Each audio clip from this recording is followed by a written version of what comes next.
In this presentation, we will learn hexadecimal subtraction. I have two examples. In first example, we have to subtract 5321 from 9654.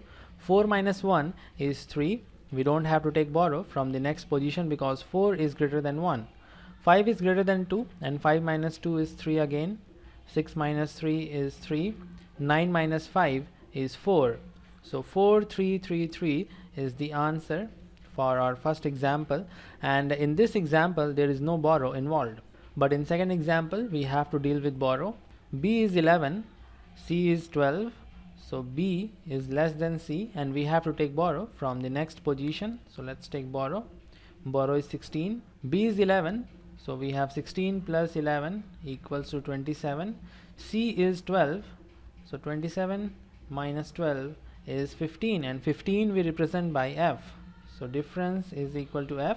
As this position has given the borrow, we have 3 here, and I will magnify this why we have 16 as the borrow. Weight of this position is 16 raised to power 0. So we have B multiplied by 16 raised to power 0. Weight of this position is 16 raised to power 1. So we have 4 multiplied by 16 raised to power 1.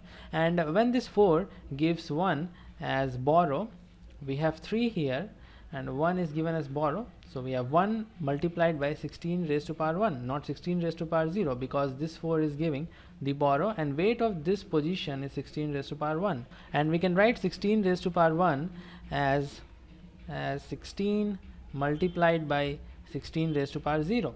So we have 16 and B as the coefficients, and we can add them. 16 plus B is 27, and then we can subtract C from it.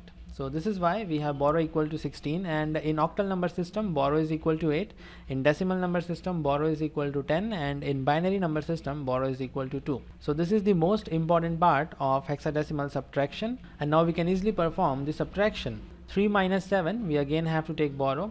16 is the borrow.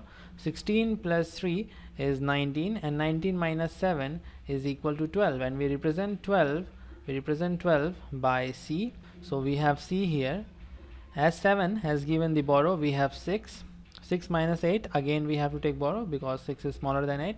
16 is the borrow. 16 plus 6 is 22. 22 minus 8 is equal to 14, and we represent 14 by E. So we have E here. This 9 has given the borrow, so we have 8 left. 8 minus 5 is 3. So answer is 3ECF. So this is our answer. Now we will move to homework problem. In first homework problem, you don't have to subtract anything, but you have to tell me why we represent 10 as A, 11 as B, 12 as C, 13 as D, 14 as E, and 15 as F. Why we use A, B, C, D, E, F as the representation in hexadecimal number system. This is question number 1. In second question, you have to perform hexadecimal subtraction. F, A, B minus A, E, F. And in third question, again you have to perform hexadecimal subtraction.